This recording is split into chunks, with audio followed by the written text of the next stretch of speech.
I think I just texted my last message to a stranger instead of saying goodbye to my life. The message sat there on her cracked phone screen, unsent for a long second as rain poured down like the sky itself had given up, and then with a trembling thumb, she pressed send, not knowing that one mistake in a phone number would rewrite everything she believed about endings. The bus station was nearly empty, the flickering fluorescent lights casting a pale glow over rows of cold metal benches, and Emily Carter sat curled into herself, her coat too thin for the biting wind that slipped through the broken glass panels.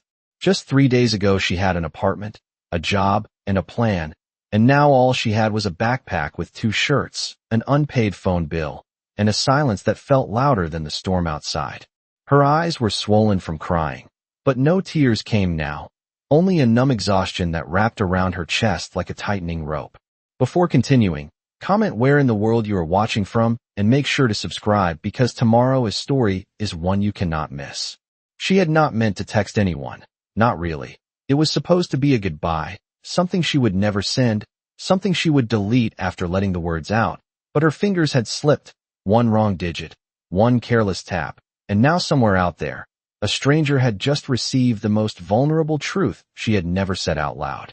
Emily leaned her head back against the cold metal bench and closed her eyes, unaware that miles away, in a quiet high-rise apartment overlooking the city skyline, a phone buzzed on a polished glass table, interrupting a man who had not been interrupted in years.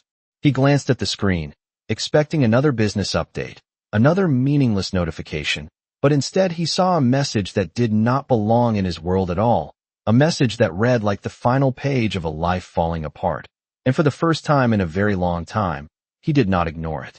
Back at the station, the wind howled louder, carrying with it the distant sound of an approaching train, and Emily pulled her coat tighter, whispering to herself that it did not matter anymore, that nothing did, that she had reached the end of the road. But what she did not know was that somewhere between that wrong number and that unread message, something had already begun to change, something quiet, something powerful, something that would soon pull her out of the darkness she believed was permanent.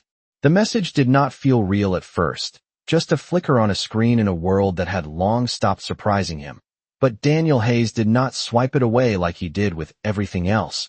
Instead, he read it again, slower this time, his eyes narrowing slightly as the city lights stretched endlessly beyond the glass walls of his apartment.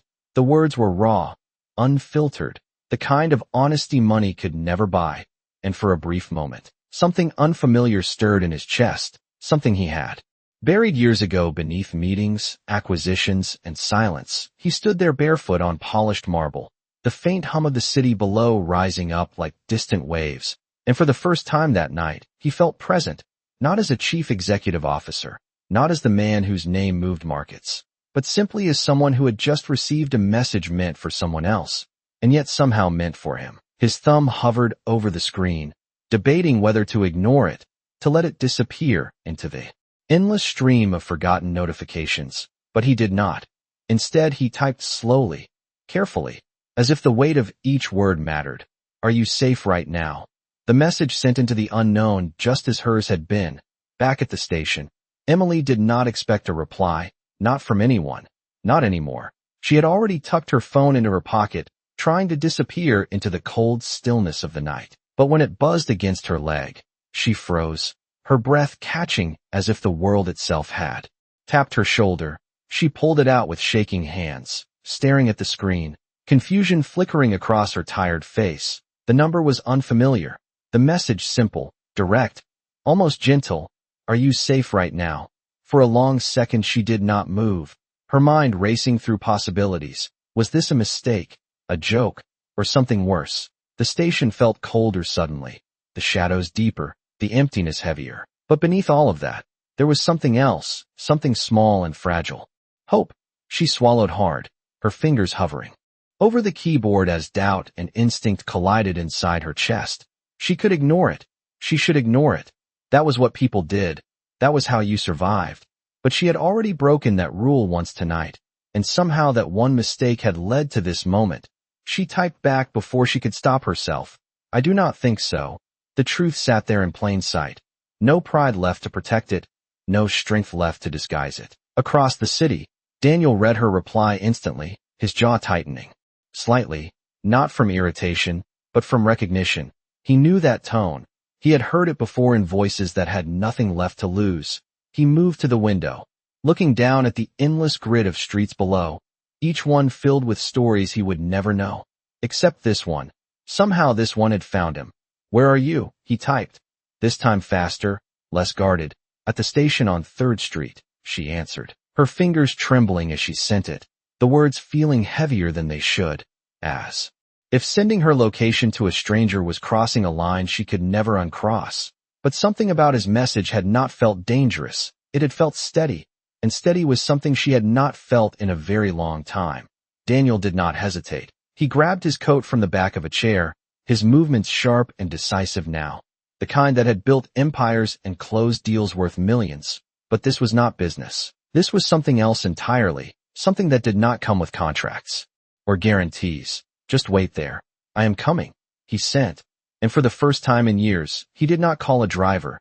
He did not notify security. He did not think about consequences. He simply walked out the door, leaving behind the world that had defined him, stepping into a night that was about to change 2 lives that had never been meant to cross. And back at the station, Emily stared at the message, her heart pounding in her chest, every instinct telling her to run, to leave, to disappear, before anyone could find her. But her body did not move, because somewhere deep inside, beneath the fear, beneath the exhaustion, beneath everything she had lost, there was a quiet voice whispering something she had not believed in for a long time. Maybe this is not the end. The wind had grown sharper by the time the distant glow of headlights appeared at the edge of the street, cutting through the darkness like a quiet promise, and Emily felt her pulse quicken as she watched the car approach, her fingers tightening around the strap of her worn backpack, as every instinct screamed at her to stand up and walk away, to disappear before whoever was inside could step out and turn this fragile moment into something dangerous. But she stayed, rooted to the cold metal bench as the car slowed and came to a stop just a few feet away, the engine humming softly before the door opened, and a man stepped out into the dim light, tall, composed, dressed in a dark coat that looked too expensive for a place like this.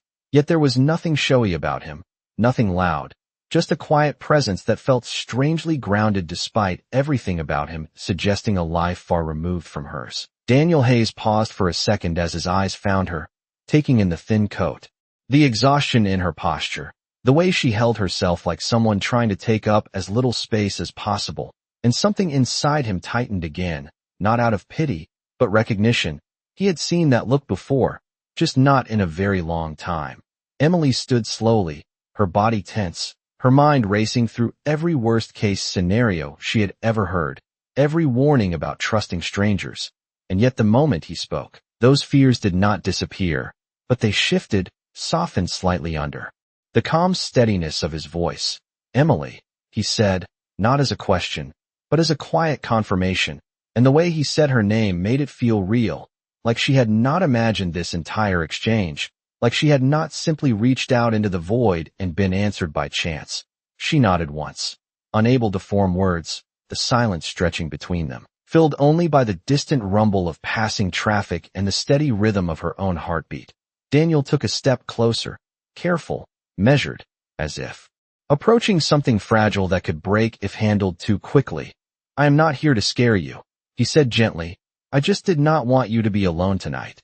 The words landed softly, without pressure, without expectation, and for a moment, Emily felt something she had not felt in days, a sense that she was being seen without being judged, but doubts still lingered, sharp and persistent.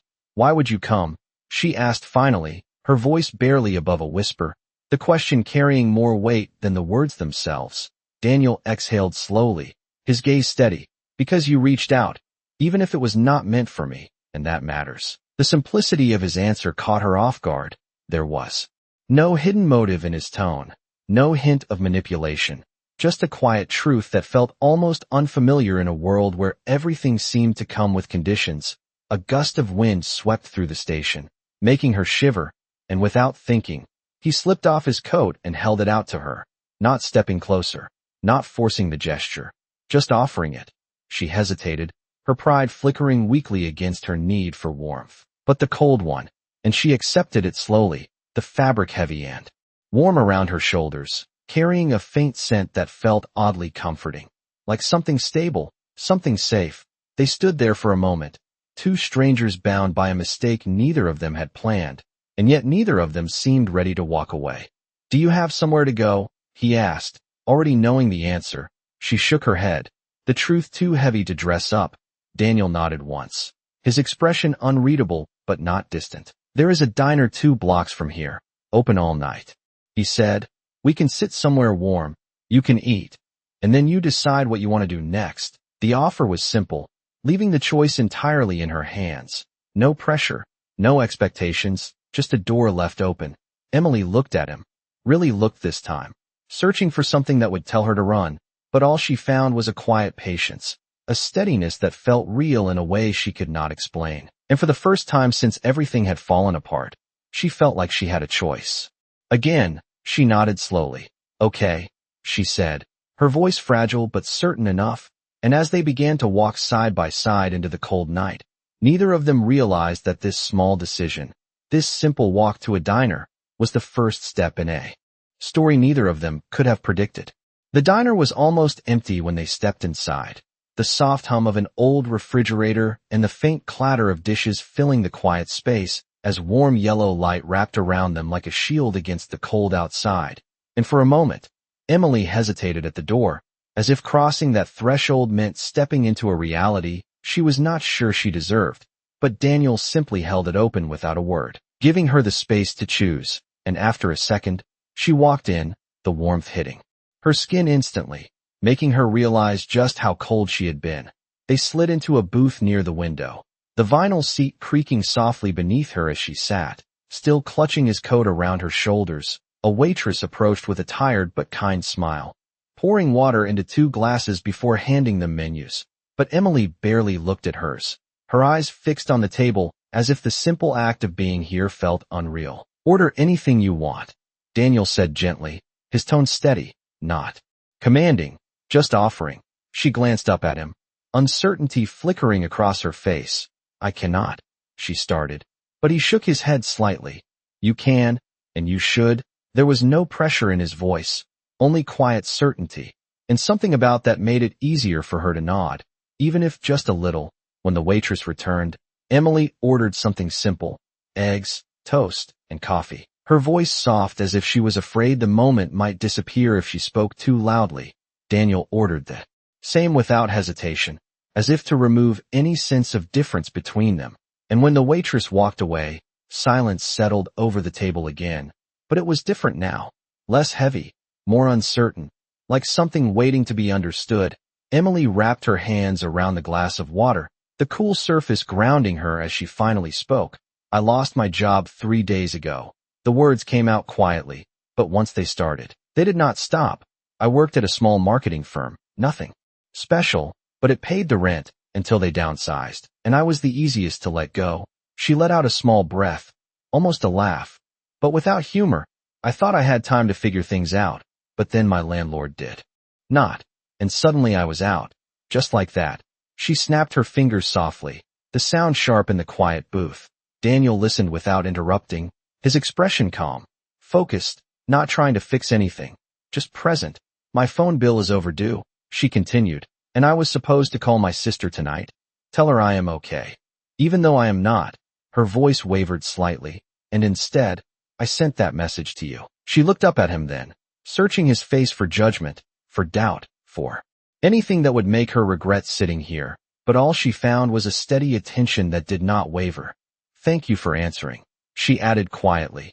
Daniel leaned back slightly, his fingers resting loosely around his glass. "You did not lose everything," he said after a moment, his voice calm but firm. She frowned faintly, confusion mixing with a flicker of disbelief. "It feels like I did," she admitted, and for a second, the vulnerability in her eyes was almost too much to hold. Daniel nodded slowly, acknowledging the truth in her feeling without agreeing with its finality. "Feeling like you lost everything and actually losing everything are not always the same," he said, and the way he spoke was not like a lecture, but like someone who had learned that lesson the hard way. Emily studied him, noticing the way he chose his words, the way he did not rush to fill the silence. "Who are you?" she asked suddenly, the question slipping out before she could stop it. Daniel paused, just for a fraction of a second, then gave a small, almost private smile. "Someone who knows what it is like to start over," he answered. Not a lie, but not the whole truth either. And somehow that made it feel more real. The food arrived then, steam rising from the plates, filling the space between them with warmth and the simple comfort of something tangible. Emily stared at the plate in front of her for a moment before picking up her fork. The first bite slow, almost cautious, as if she needed to remind herself that she was allowed to eat, allowed to sit here, allowed to exist beyond the worst moment of her life. Daniel watched quietly, not intruding, not asking more than she was ready to give.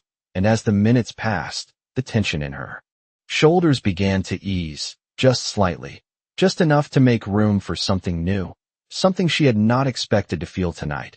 Not hope exactly, but the beginning of it, fragile and uncertain, like the first light before dawn. And outside, the storm had not stopped, but inside that small diner, something had shifted, something neither of them could yet name, but both of them could feel. The warmth of the diner lingered even after the plates had been cleared, but time did not stop for comfort, and eventually the quiet reality of what came next settled back over the table. Emily sat with her hands wrapped around a second cup of coffee, now lukewarm, her gaze drifting toward the window where the rain continued to fall in steady sheets, each drop catching the light like a reminder that the world outside had not changed just because she had found a brief moment of peace. Daniel watched her carefully, not in a way that felt intrusive, but with a quiet awareness that came from years of reading people in rooms where everything was negotiation, everything was strategy, except this. This felt different. "What are you going to do tomorrow?" he asked gently, not pushing, just opening a door. Emily let out a slow breath, her shoulders rising and falling as she considered the question she had been avoiding. "I do not know," she admitted, the honesty of it hanging in the air. Between them, "I was supposed to go to a job interview this morning, but I missed it trying to figure out where I would sleep." She gave a small, tired smile that did not reach her eyes. "And now I do not even have bus fare to get across town." Daniel nodded once, absorbing every word, not interrupting, not offering immediate solutions, just letting her finish. "I have been trying to stay positive," she continued, "but it is hard when everything keeps closing at once. The job, the apartment, even the people I thought I could ask for help." Her voice softened on the last part, almost fading. Daniel leaned forward slightly, resting his forearms on the table, his tone still calm, still measured. "What if one door is not actually closed, just delayed?" She looked at him, a flicker of skepticism crossing her face. "It feels closed," she replied, more quietly this time. Daniel reached into the inner pocket of his coat and pulled out a simple card, placing it gently on the table between them, not sliding it toward her yet, just letting it exist there. "There is a community center downtown," he said, keeping his voice neutral. "They help people get back on their feet, job placements, temporary housing, real support, not just paperwork." Emily glanced at the card but did not pick it up, her instinct pulling her in two directions at once, one toward hope, the other toward caution. "Why would you help me?" she asked again, this time more direct, more guarded. Daniel met her gaze without hesitation. "Because someone helped me once," he answered, the truth simple and unembellished, even if the details remained unspoken. "And I know what it means when someone does not look away." The words settled into her quietly, not forcing belief, just offering something to consider. Emily reached out slowly and picked up the card, turning it over in her fingers, the paper smooth, the print clean. Everything about it felt legitimate, real, and that alone made it harder to accept. "This is too much," she said, almost to herself. Daniel shook his head slightly. "It is a starting point. Nothing more. You decide what to do with it." The control remained with her, always with her, and that made a difference. The waitress returned briefly, setting down the check, but Daniel picked it up before Emily could even glance at it, placing a few bills inside without counting, without making it a moment. When he stood, she hesitated again, the question of what came next pressing against her chest. "Are you leaving?" she asked, unable to hide the uncertainty in her voice. Daniel paused, then nodded once. "I have work in the morning," he said, not elaborating, not making promises he could not define yet. But you are not alone in this. Not tonight. Not tomorrow. The words were not grand, not dramatic, but they carried a weight that felt real. Emily stood slowly, pulling the coat tighter around herself, the warmth still lingering as if it had become part of her now. "Thank you," she said, the words small but sincere. Daniel gave a slight nod, then stepped back, creating space again, always careful, always deliberate. She watched as he walked toward the door, the bell chiming softly as it opened, the cold night air rushing in for a brief second before it closed behind him. And for a moment, she stood there, caught between the world she had known and the one that was beginning to unfold. She looked down at the card in her hand, then toward the window where the rain still fell. But something had shifted, something inside her had changed, and as she stepped out into the night once more, she no longer felt like she was walking into nothing. She felt like she was walking towards something she could not yet see. But for the first time, she was willing to find out. The rain had softened by the time Emily reached the corner where the streetlights flickered against the wet pavement. Each step she took slower than the last as she clutched the card in her hand like it might disappear if she loosened her grip. The night no longer felt as suffocating as it had before, but uncertainty still lingered in every shadow. She found a covered bench a short walk away from the diner and sat down, pulling Daniel's coat tighter around her shoulders as the warmth settled into her bones. For the first time in days, she was not thinking about where she would sleep minute by minute. She was thinking about tomorrow, and that alone felt like a shift. She turned the card over again, reading the name of the community center carefully, tracing the letters with her thumb as if committing them to memory. A place that offered help. Real help. It sounded almost too good to be true, and yet something about the way Daniel had said it made it feel possible. Across the city, Daniel stepped into the quiet lobby of his building, the doorman greeting him with a polite nod. But he barely noticed, his mind still replaying the look in Emily's eyes, the exhaustion, the guarded hope, the way she had hesitated before accepting even the smallest gesture. He moved toward the elevator, his reflection staring back at him from the mirrored walls, composed, controlled, unchanged on the outside. And yet something had shifted beneath the surface. When the elevator doors closed, he pulled out his phone, reading their messages again, the first one especially, the one that had never been meant for him. And for a moment, he allowed himself to feel it fully, the weight of it, the honesty, the quiet desperation. By the time he reached his floor, his decision had already been made, not out of impulse, but out of something deeper, something he had not listened to in a long time. The next morning came with a pale gray sky and a chill that lingered in the air. Emily woke up on the bench, the city slowly coming to life around her, the sounds of distant traffic and early commuters filling the space. She blinked against the light, disoriented for a second before reality settled back in. But it felt different now, not lighter exactly, but less final. She sat up, adjusting the coat around her, and looked down at the card still in her hand. She had not let go of it all night, as if some part of her feared that if she did, everything from the night before would vanish. She stood slowly, her body stiff from the cold, and took a deep breath. This was the moment, the point where she either moved forward or fell back into the same cycle of uncertainty. She hesitated, just for a second, then started walking. The streets were busier now, people rushing past her with purpose, with direction, and for once, she felt like she might have a destination too. It took her nearly 30 minutes on foot to reach the address, each step filled with a mix of doubt and determination. When she finally stood in front of the building, she stopped, studying it carefully. It was not grand, not impressive, just a simple brick structure with clean windows and a sign that looked well-maintained, real. She exhaled slowly, her hand tightening around the strap of her backpack. Then she pushed the door open and stepped inside. The warmth greeted her first, followed by the quiet hum of activity, people moving with purpose, conversations happening in low, steady tones. It did not feel like chaos. It felt organized, intentional.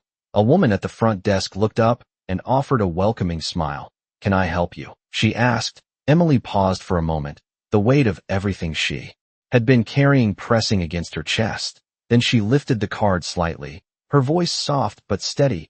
"I think I am supposed to be here." The woman's smile widened just slightly, as if she had heard those words many times before. "Then you are in the right place," she said gently. And for the first time since everything had fallen apart, Emily felt like she had stepped into something that might actually hold. The hallway of the community center stretched ahead of Emily like a quiet promise, lined with simple chairs, bulletin boards filled with job postings, and people who looked just like her, not broken, not defeated, just in between chapters of their lives. And for the first time, she did not feel out of place. She felt seen.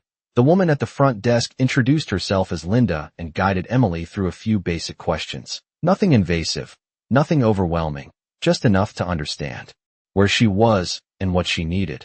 And with each answer Emily gave, she felt a strange shift inside her, like speaking her situation out loud was no longer something to hide, but something that could be helped.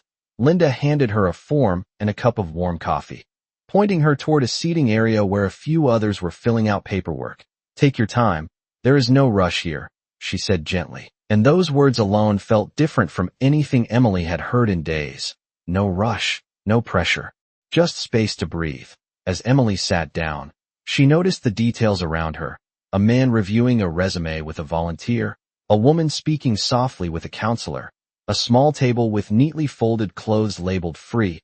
Everything about this place felt intentional, like it existed not just to help, but to restore something deeper. Her hands trembled slightly as she began filling out the form, writing her name, her last job, the date she lost it.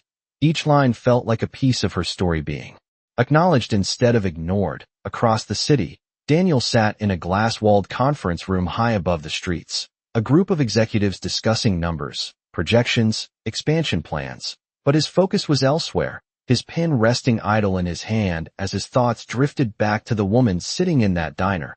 The way she had held that card like it mattered, like it could change something, and without drawing attention, he reached for his phone under the table, sending a brief message to someone whose number he rarely used unless it mattered. "She might come in today. Make sure she is taken care of. No special treatment, just real support."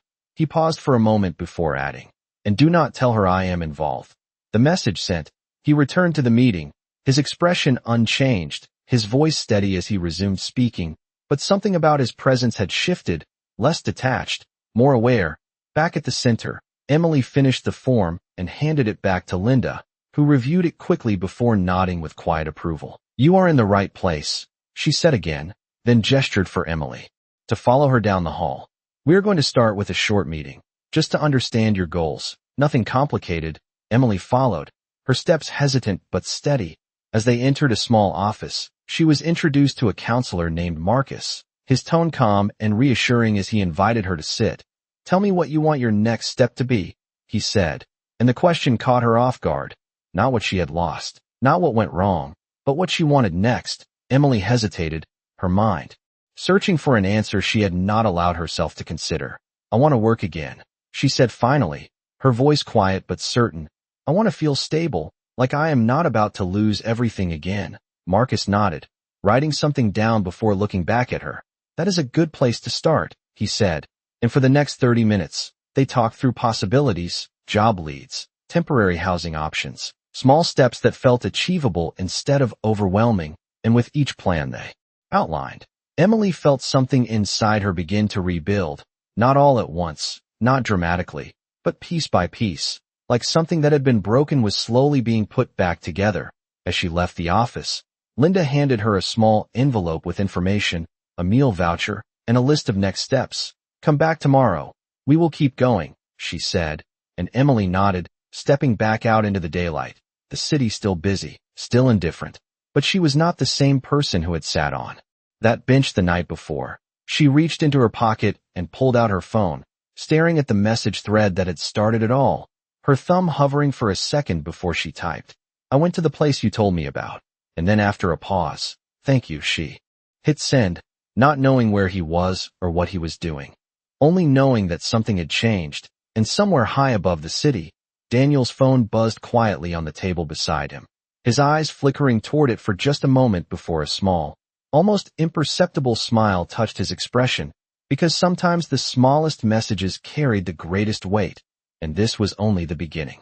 The message was simple, but it carried more weight than Emily realized, and when Daniel read it, sitting in the quiet aftermath of a long meeting, he did not respond immediately, not because he did not want to, but because he understood that what mattered now was not what he said next, but what she would build from this moment forward. He placed his phone down slowly, his gaze drifting toward the city beyond the glass. And for the first time in years, the numbers and schedules that once defined his days felt distant, less urgent than the quiet shift happening in someone else's life. Across town, Emily stepped into the small temporary housing unit the center had arranged for her, a modest room with a single bed, a desk, and a window that overlooked a narrow street lined with brick buildings. It was not much, but it was hers, at least for now, and that alone made it feel like something she had not had in a long time. Stability. She set her backpack down carefully, almost ceremonially, as if placing it marked the end of something heavy she had been carrying. Then she sat on the edge of the bed, her hands resting in her lap, taking in the quiet, the stillness, the absence of fear for the first time in days. But even as that sense of relief settled in, something else began to surface, something more complicated, the thought of how quickly things had changed, how one message had led to this, and how much of it traced back to a man she barely knew. The next morning, Emily returned to the center early, the rhythm of purpose already beginning to take shape. Marcus greeted her with a nod and a folder in hand. "We have a few leads for you," he said, guiding her into the office again. Part-time administrative work, entry-level marketing support, even a short-term contract with a local nonprofit, nothing glamorous, but real. Opportunities. Emily listened closely, her focus sharp now, her questions thoughtful. She was no longer just reacting. She was planning, choosing, building, and for the next hour, they worked together refining her resume, adjusting her experience, preparing her for interviews, each step small but meaningful. Across the room, two volunteers whispered quietly, glancing in her direction more than once. "She is new." One of them murmured, "Linda is giving her a lot of attention, must be one of those special cases." The other replied with a slight shrug, "Maybe she knows someone." The words were not loud, but they carried just enough to reach the edge of Emily's awareness. And for a brief moment, doubt flickered again, the fragile sense of belonging she had started to feel shifting under the weight of something familiar, suspicion, judgment. She looked down at the papers in front of her, her grip tightening slightly, trying to focus on the task. But the thought lingered, was she really earning this help? Or was she just another story people were quietly questioning? Marcus noticed the change immediately, his tone steady as he redirected her attention. "You are doing the work. That is what matters," he said simply, and something about that grounded her again. Not everything had to be perfect. It just had to be real. Later that afternoon, Emily stepped outside the center with a small folder in hand and a list of interviews scheduled for the next few days. The sky had cleared, sunlight breaking through the clouds and soft beams that warmed the pavement. She paused for a moment, taking it in. The city still the same, still moving, but she felt different within it. She reached into her pocket and pulled out her phone again, her thumb hovering over the message thread. She hesitated this time, not out of fear, but out of something new, awareness. Whatever this connection was, it mattered, and she did not want to treat it lightly. Finally, she typed, "I have an interview tomorrow." Then after a pause, "I am trying to do this the right way." She sent the message and slipped the phone back into her pocket, unaware that in a quiet office high above the city, Daniel read those words with a thoughtful expression, recognizing not just her progress, but her strength. And for the first time since this unexpected connection began, he realized that helping her was not about changing her life for her. It was about standing just far enough back to let her change it herself. And that realization would soon be tested in ways neither of them were prepared for. The interview was scheduled for 10 in the morning, but Emily arrived 30 minutes early, standing across the street from the office building with her folder clutched tightly in her hands, her reflection faintly visible in the glass windows as she checked her appearance one last time, her hair pulled back neatly, her borrowed blouse pressed as best as she could manage, everything about her carefully arranged to signal readiness. Even if inside she still felt like she was catching up to a life that had nearly slipped away. She took a slow breath and crossed the street, each step deliberate, each movement grounded in the quiet determination she had been building since that night at the station. Inside, the lobby was polished and bright, the kind of place where everything felt structured and certain, a sharp contrast to the uncertainty she had been living in. She approached the front desk, her voice steady as she gave her name. And within minutes, she was seated in a waiting area. The hum of distant conversations filling the space as time seemed to stretch. She glanced down at her phone briefly, seeing no new messages, not expecting one, but still feeling a small, unspoken awareness of that connection. Then she slipped it back into her bag and focused forward. This moment was hers, no one else's. When her name was called, she stood immediately, following a woman into a conference room where the interview began with polite introductions and measured questions. Tell me about your experience, the interviewer asked, and Emily answered honestly, not embellishing, not hiding the gap in her recent history, but framing it with clarity, resilience, and a willingness to learn. She spoke about her previous role, the responsibilities she handled, the challenges she faced, and the ways she adapted, her voice steady, her answers thoughtful, and for the first time, she was not just trying to survive the conversation, she was owning it. Minutes turned into nearly an hour, and by the end, there was a shift in the room, something subtle but clear, interest, possibility. The interviewer nodded with a small smile. We will be in touch soon, she said. And while it was not a guarantee, it was not dismissal either. It was something in between, and right now, that was enough. Emily stepped back out onto the street, the sunlight brighter than before, her shoulders lighter as she exhaled a breath she did not realize she had been holding. She had done it. She had shown up. She had spoken for herself. And whatever happened next, that mattered. She reached for her phone again, her fingers hovering over the screen before typing. I finished the interview. I think it went well. She paused, then added, thank you for pushing me to try. She sent the message and slipped the phone away, unaware that just a few blocks away, inside a sleek office tower, Daniel was standing at the head of a long conference table. A presentation paused mid-slide as his phone buzzed softly against the surface. His eyes flicked down for a fraction of a second, reading her message, and something unreadable passed through his expression before he looked back up at the room. Let us take a short break, he said calmly, the executives around him exchanging quick glances as they stood, unaware that the man leading them was already somewhere else in his thoughts. Daniel stepped out of the room, moving into a quiet corridor as he typed his reply. You did that. Not me. Remember that. He hesitated for a second before adding, whatever happens, you are already moving forward. He sent the message and slipped his phone back into his pocket. But as he turned to head back, he overheard two employees speaking just around the corner, their voices low but clear enough to catch. I heard the center has been prioritizing certain cases lately. One of them said, people with connections, special referrals. The other responded with a quiet laugh. Figures. It is always about who you know. Daniel paused, his expression still, controlled, but something sharpened behind his eyes. Not anger, not yet, but awareness, because for the first time, he realized that the quiet support he had set in motion might not remain invisible much longer, and if it surfaced, it could change everything, not just for him, but for Emily. And back on the street, unaware of the undercurrents beginning to form, Emily walked forward with a small but real sense of progress, believing she was finally earning her way back, not knowing that the next challenge would not come from failure, but from doubt cast by others, and that doubt would test everything she had just begun to rebuild. The call came the next afternoon, just as Emily was leaving the community center with a list of follow-ups in her hand and a cautious sense of momentum in her chest. Her phone buzzed, and she froze for a second before answering, her voice steady but careful.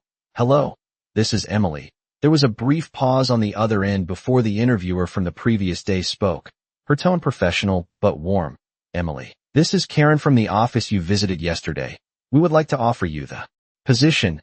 It is an entry-level role, but there is room to grow if you continue performing the way you did in the interview. For a moment, everything around Emily seemed to blur, the sounds of the street fading into the background as the words settled in. She closed her eyes briefly, grounding herself. Yes, thank you. I accept, she said, her voice soft but certain. When the call ended, she stood there for a long moment, the reality of it sinking in slowly. She had a job, not a promise, not a possibility, but something real, something she had earned. She let out a breath that felt like it had been held for days, maybe weeks, and for the first time, she allowed herself a small smile. She immediately thought of the message thread, her fingers already moving to type. "I got the job. Thank you for believing in me." She hesitated, then added, "I will make this count." She sent it and held the phone for a second longer before lowering it, unaware that across the city, Daniel read the message. Almost instantly, his expression softening just slightly before he set the phone down, a quiet satisfaction settling in, not pride, not ownership, just the knowledge that something good had taken root. But that moment of calm did not last. Later that afternoon, Emily returned to the center to finalize some paperwork, and as she stepped inside, the atmosphere felt different, not hostile, but altered. Conversations paused a fraction too long. Glances lingered just a second too much. She tried to ignore it, focusing on the desk where Linda greeted her with the same warm smile. But even that felt slightly restrained, like something unspoken hovered beneath it. As Emily moved toward the office, she overheard voices again, this time clearer. "That is her," one of them said quietly. "The one who got fast-tracked. I heard she had someone pulling strings for her." The other replied, "Figures. No one moves that quickly without help." The words hit harder this time, not because they were louder, but because they echoed the doubt she had been trying to silence. Emily stopped walking for just a second, her grip tightening around the folder in her hands, her chest tightening as a familiar feeling crept back in. Not fear, not exactly, but something close to it. The fear that everything she had started to rebuild was not truly hers, that it could be taken away just as quickly if people decided it did not belong to her. She forced herself to keep moving. Stepping into the office where Marcus was waiting, his expression steady but observant. "You got the job," he said with a small nod, and she nodded back, trying to hold on to that truth. But the weight of what she had just heard lingered. "People think I did not earn it," she said quietly, the words slipping out before she could stop them. Marcus leaned back slightly, considering her. "People will always think something," he said calmly. "The question is what you believe." Emily looked down, her mind replaying every step that had brought her here. The interview, the preparation, the effort she had put in. And yet the shadow of doubt remained. "What if they are right?" she whispered. "What if I only got here because of him?" The room fell quiet for a moment. Marcus did not rush to answer, because the answer mattered. "You walked into that building on your own," he said finally. "You sat in that chair. You answered those questions. No one did that for you. Help might open a door, but you still have to walk through it." The words settled into her slowly, not erasing the doubt, but giving her something to stand on. Something real. Later that evening, Emily sat on the edge of her bed, the job offer letter in her hands, her phone resting beside her. She stared at the message thread again, the name still unknown, the connection still undefined, and for the first time since this all began, she felt a shift, not gratitude, not relief, but distance. She picked up the phone, her fingers hovering over the screen before she typed, "I think I need to do this on my own from here."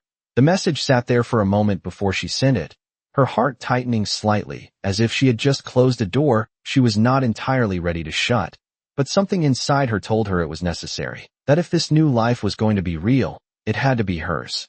Completely, and miles away, Daniel read the message in silence, his expression unreadable, because sometimes the hardest part of helping someone was knowing when to step back, even if it meant losing the connection that had started it all.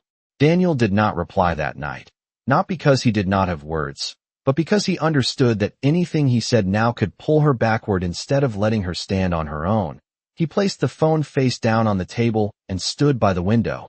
The city stretched out below him in endless lines of light and movement, and for a long moment, he simply watched, his reflection faint in the glass, calm on the surface, but beneath it, something unsettled, not regret, but the quiet recognition that some connections were not meant to be held onto, even when they mattered. The next morning, Emily stepped into her new workplace with a sense of focus she had never felt before. The office was smaller than she had imagined. Rows of desks, the steady hum of keyboards, the low murmur of conversations that carried the rhythm of people building something together. She introduced herself, her voice steady, her posture grounded, and while a few coworkers greeted her warmly, others watched with a subtle distance, the kind that did not need words to be felt. She ignored it, choosing instead to focus on the work in front of her. The tasks were simple at first, organizing files, updating client lists, assisting with small projects. but she approached each one with care, attention, and a determination that came from knowing how close she had come to losing everything. Hours passed quickly, and by the end of the day, she had not only completed her assignments, she had improved them, adding small details, correcting errors others had overlooked, not to prove anything to anyone else, but to prove something to herself. During lunch, she sat alone at a small table near the window, her sandwich untouched for a moment as she looked out at the street below, her thoughts drifting, the message she had sent the night before still sitting in her mind. Unanswered, she told herself it was the right choice, that distance was necessary, but a part of her still felt the absence, the quiet space where that connection had been. Back at the community center, the tension that had begun to build did not fade. Instead, it sharpened. Whispers turned into quiet conversations, and conversations began to reach people who paid attention, including Linda, who had been watching the shift with concern. She knew how these things could unfold, how quickly doubt could undo progress if it was left unchecked, and she also knew something else, something she had not yet shared, that the support Emily had received was not what others assumed it to be. It was not favoritism, it was not manipulation, it was a decision made with intention and care. Later that afternoon, Daniel received a call, not from Emily, but from Linda, her voice calm but direct as she explained the situation, the rumors, the assumptions, the potential damage it could cause. Daniel listened without interrupting, his expression unreadable as he absorbed every word. When she finished, there was a brief silence before he spoke. "Do not protect me," he said. Simply, protect her, his tone firm, not defensive, just clear. She earned what she has, and if that is questioned, then it needs to be addressed openly, not hidden. Linda paused, considering his words. "You understand that if this comes out, it connects back to you," she said carefully. Daniel's response was immediate. "Then it comes out, because what matters is the truth, not how it looks." The call ended, and for a moment, he stood there, the decision settling into place, not as a risk, but as a necessity. Across town, Emily stayed late at the office, reviewing notes, preparing for the next day, determined to stay ahead, to prove through action what words could not. But as she packed her bag and stood to leave, she noticed two coworkers near the doorway, their conversation stopping abruptly as she approached, their expressions polite but guarded. And in that moment, she understood something clearly. The doubt had followed her here. It had not stayed behind. She walked past them without a word, her steps steady, but her chest tight, because now the challenge was not just rebuilding her life, it was defending it. And as she stepped out into the evening air, she realized that the next part of her journey would not be about survival. It would be about standing in her own truth, even when others questioned it. And somewhere in the city, a quiet decision had already been made that would bring everything into the light, whether she was ready or not. The tension reached its peak the following morning when Emily walked into the office and felt it immediately, not in words, not in actions, but in the way conversations paused just slightly when she entered, in the way eyes lingered a second too long before looking away. It was no longer subtle, it was present, undeniable, and as she made her way to her desk, she understood that whatever had been whispered before had now settled into something more concrete, something that would not disappear.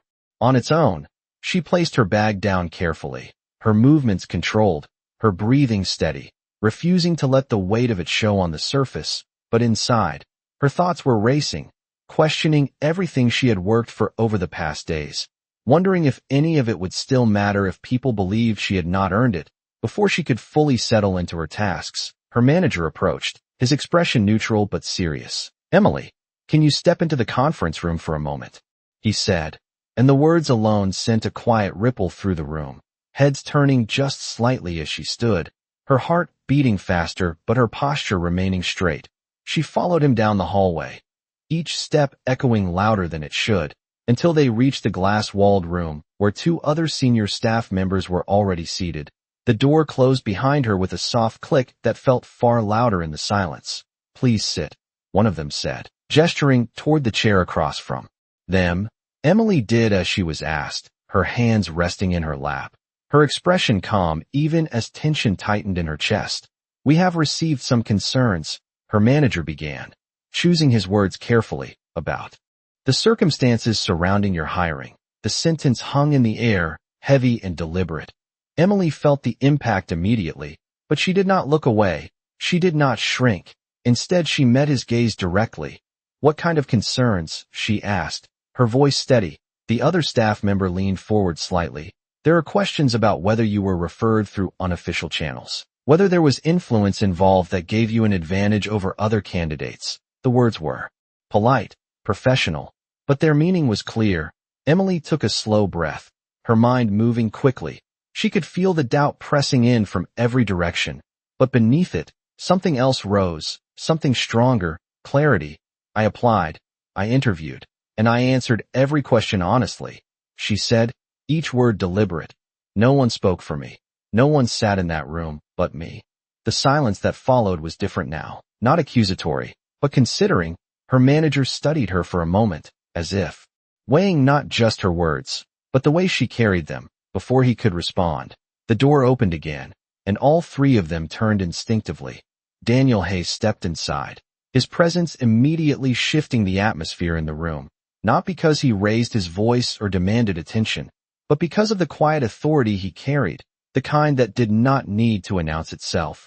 Emily's breath caught for just a fraction of a second, recognition flashing across her face. The man from the station, the diner, the messages, and now here, standing in a place she had fought to belong. The staff members rose quickly, their expressions changing as understanding dawned. "Mr. Hayes," one of them said, his tone respectful, slightly tense. Daniel gave a small nod before looking directly at Emily, his expression calm, but there was something firm beneath it, something unyielding. "I believe there has been a misunderstanding," he said, his voice even, controlled. The room fell silent again. As he continued, "I am familiar with the community center that assisted Emily, and I can confirm that while I support that organization, I did not influence her hiring in any way." He paused briefly, letting the words settle. "She earned her position through her own effort, just like any other candidate." The clarity in his statement left no room for interpretation, no space for doubt to twist into something else. Emily sat there, absorbing it. The confirmation, the truth spoken out loud in a way she had not been able to defend on her own. Her manager nodded slowly, the tension in his posture easing. "Thank you for clarifying," he said, and just like that, the weight that had been pressing down began to lift, not completely, not instantly, but enough to breathe again. Daniel turned his attention back to Emily for a brief moment, their eyes meeting. And in that silent exchange, there was no apology, no explanation, just understanding. The kind that did not need words. Then he stepped back, allowing the room to return to its natural order, leaving the truth behind him like something solid and undeniable. And as Emily walked out of that conference room moments later, she felt something shift inside her once more, not relief alone, but strength, because this time, the truth had not only been spoken, it had been seen, and that made all the difference. The office felt different after that moment, not just quieter, but clearer, as if something unspoken had finally been brought into the light and could no longer hide in the corners.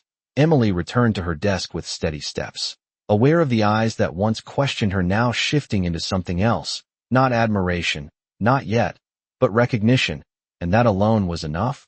She sat down and opened her laptop, her hands no longer trembling, her focus no longer divided, because for the first time since this journey began, she was not carrying doubt that did not belong to her. She was standing in something solid, something earned.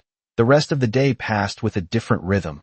Coworkers who had once kept their distance now spoke to her more openly, small conversations replacing quiet glances, and while not everything changed instantly, the atmosphere no longer worked against her. It moved with her. Later that evening, as the office began to empty, Emily packed her bag slowly, her thoughts returning to the moment in the conference room, to the way everything had shifted with a single truth spoken at the right time. She stepped outside into the cooling air, the city glowing softly under the setting sun, and for a moment, she stood still, letting it all settle. Then she reached into her pocket and pulled out her phone. The message thread still there, unchanged, waiting. She stared at it for a long second before typing. "I understand now." She paused, her fingers hovering, then continued. "You helped without taking anything from me, and I was afraid of that, but I should not have been." She read the message once, then sent it, this time without hesitation. Across the city, Daniel stood in his office, the same window, the same view, but not the same man as before. His phone buzzed softly, and he read her message. His expression shifting in a way few ever saw, something quieter, something real. He typed back after a moment. You never needed me.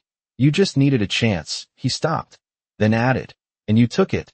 The exchange was simple, but it carried the weight of everything that had passed between them.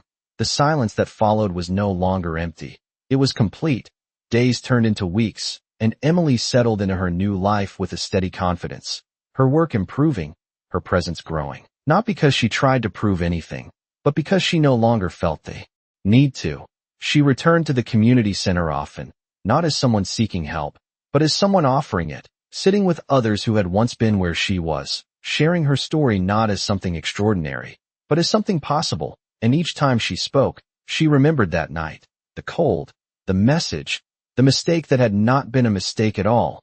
One evening, as she left the center, she paused outside. The same quiet street, the same city moving around her, but everything felt different now, grounded, real. She checked her phone out of habit, a new message waiting, not urgent, not dramatic, just a simple line. Dinner tonight. There was no pressure in it, no expectation, just an open invitation. She smiled, not because she needed it, but because she wanted to accept it. Her reply was just as simple, yes. And as she slipped her phone back into her pocket and began to walk, she realized something that had taken her this entire journey to understand. Her life had not been changed by a stranger. It had been changed by a moment, a choice, a willingness to keep going when everything told her to stop. And sometimes, that was all it took. Not a miracle, not a rescue, just one unexpected connection that reminded you that even at your lowest point, the story was not over, it was just beginning.